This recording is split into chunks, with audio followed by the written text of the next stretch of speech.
story.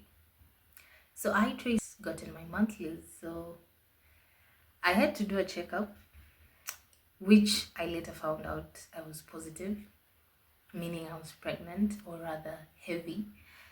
And baby shoes, baby clothes, baby shops following me on Instagram. It's weird though, right? That was actually not the mountain. The mountain was now giving the information to people that know me and people that are around me and how they are actually going to take it in. So the journey began, and I had to tell it to my parents and my fiance's parents.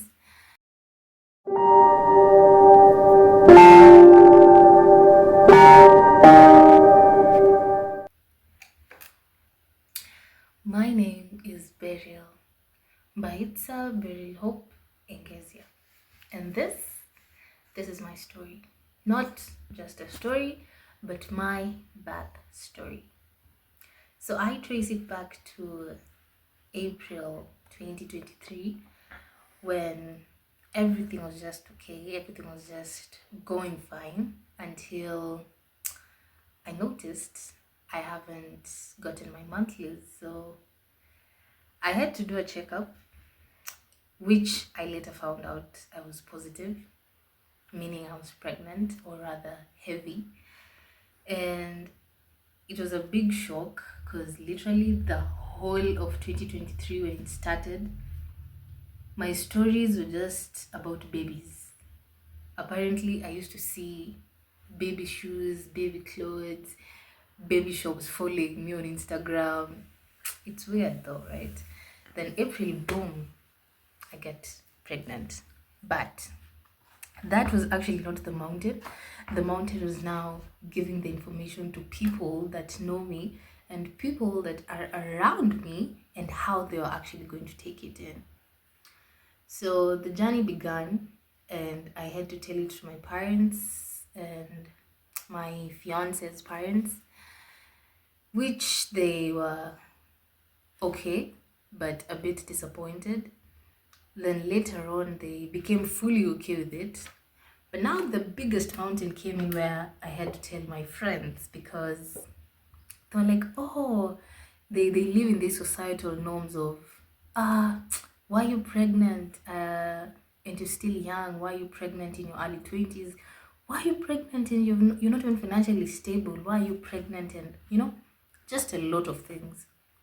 And all these societal norms just got into my head. And for some time or for some reasons, I was stressed. So, tracing it back again, I had to live a life of fear because what are people going to say when they find out I'm pregnant? What are people going to say when they find out I'm in my early 20s? To make matters worse, what are people going to say when they find out I'm not married and yet I'm expecting? And all these things just lingering in my head, and all these things, every time I sat down and started thinking about how they would think about me, it just becomes more and more stressful. And the more I'm stressed, the more my baby is stressed. But as time went by, I tried and looked for something to just keep me engaged. So I joined this acting movement at Kenyatta University. And at least it kept me busy or rather occupied. So that was in my sixth, seventh month. And I did quite great, actually, I would say. And days really ran by so fast to a point that I didn't even realize I only had 1 month remaining. And after all these ultrasounds, all these checkups, my dates were supposed to be on December 31st. But apparently, for this first pregnancy, everybody expects it to be like, you'll be due before date, or you'll be due after date, you'll be due 2 weeks before, 2 weeks after, and everybody had their thoughts on what or when I'm going to be due. Everybody had their thoughts on how I'm supposed to do what I'm supposed to do, the societal norms again. But date 30, date 31st, date 1, date 2, date 3, I even started getting tired. I was I was tired of waiting. I became impatient, and all the hope that I had actually turned into despair because I'm like, why am I not getting this baby right now? Then date 13 hits me so hard at 2 a.m. in the morning when I can't even lay my body to sleep because my labor started. My contractions were so painful, and I had to check out, man. Straight to hospital. The worst thing that happened this day, I was very sure that if I go to hospital today, I'm going to get my baby today.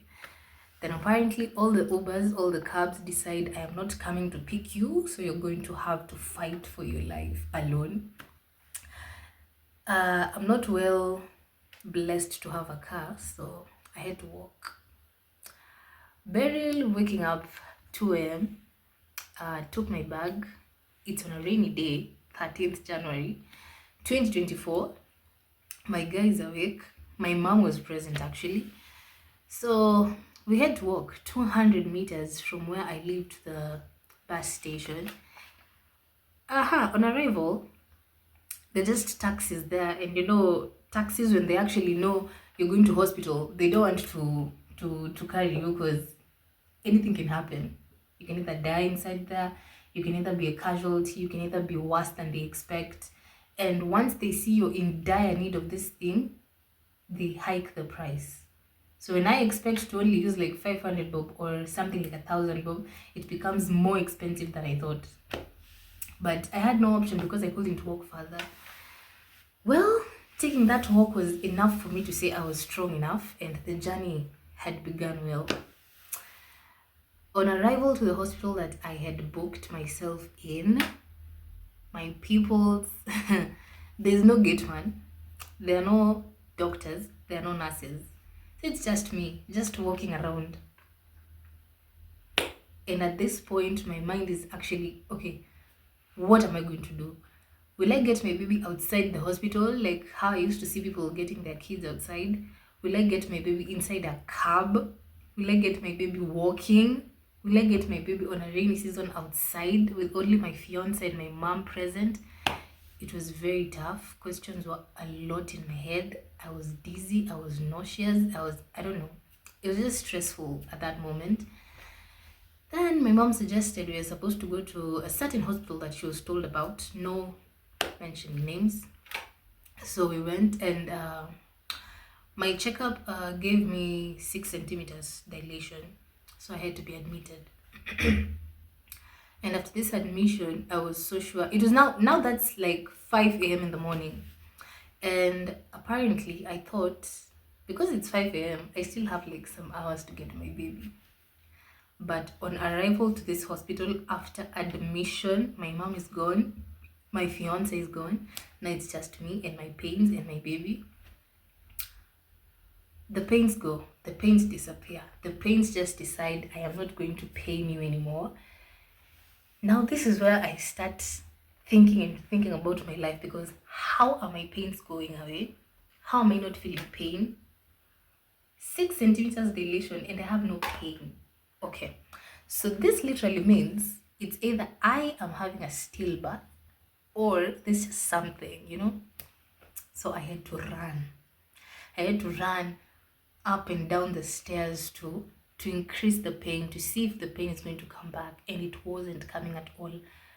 And the least I could have done is just sleep and leave the rest to God. Whatever happens just happens, because I've had a long day since morning, and the least I can expect right now is bad news. So if I'm stressed, I'll just sleep. So I slept. Something close to 5 p.m. In the evening, my pains come back stronger than I expected. And that day was it's supposed to be the best, but to me it was the worst, because I'm alone. Everybody who's in that labor room with me they've already had their babies.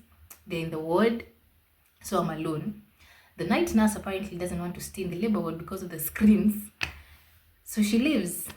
I'm alone with my phone, with my Bible, with my God, and my baby in my belly. So I have to rub myself, I have to go down by myself, I have to take my knees down, I have to stand up, I have to sing myself songs just to soothe myself out of all this pain. And when you think about women, what you see is strength, because that was the moment I realized all my life I've always been dependent on people, my friends, my family, my fiance, but this time my baby was dependent on me. So I had to be strong. So I had to depend on my strength. And overnight, it was prolonged labor.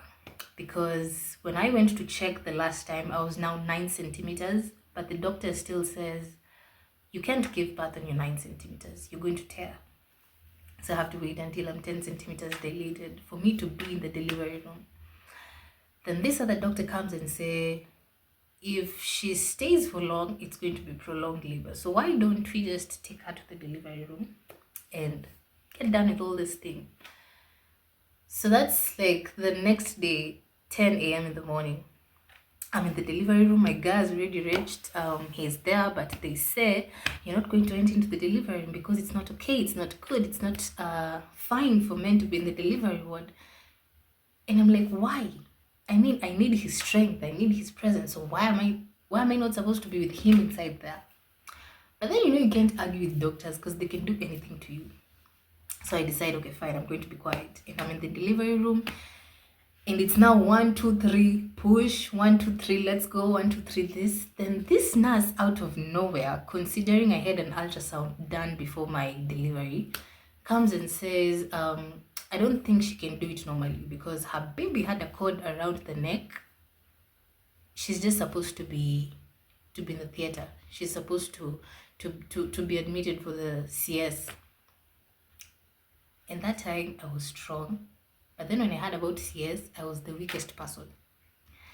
The same time, I'm in pain. The same time, I'm in joy because very soon I'm going to see this bundle of joy. But then my strength just left my body. Like, why am I supposed to go for CS? Just because she has a cord around her neck doesn't mean I'm supposed to go for CS, because I can do it normally. Then you get the cord around out of her neck and all that. But then she's like, no. You have to sign for the CS papers. You have to be in the theater. It's an emergency. Wow. So after I think and sit and think about it, I'm like, fine, let's do this. Yes, I have no problem. Let's do it. I just want to see my baby. Just do it. I'm fine. So we go to the theater at 11:40. That's 11:40 a.m. in the morning. That's on date 14 January. And within 30 minutes, I'm done. My baby's out. They come show me my baby and they're like, oh, she's a girl. You've seen her, but she has to be put in oxygen. Because after the prolonged labor, she messed inside the stomach and she has drunk some of that water, so she has to be put in oxygen.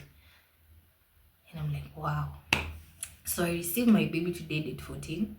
Then you tell me she has drunk some water that's going to affect her, so she has to be put in oxygen.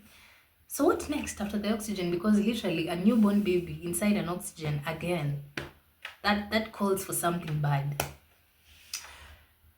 So it was the toughest moment. It was rough, but literally having seen my baby after the CS, it was just everything that I ever wanted, because I was like, wow, she's here, she's okay, despite you putting her inside the oxygen, she's fine, she's doing great. So let's wait and see what happens next, because as long as she's alive and as long as she's out, it's joy, man.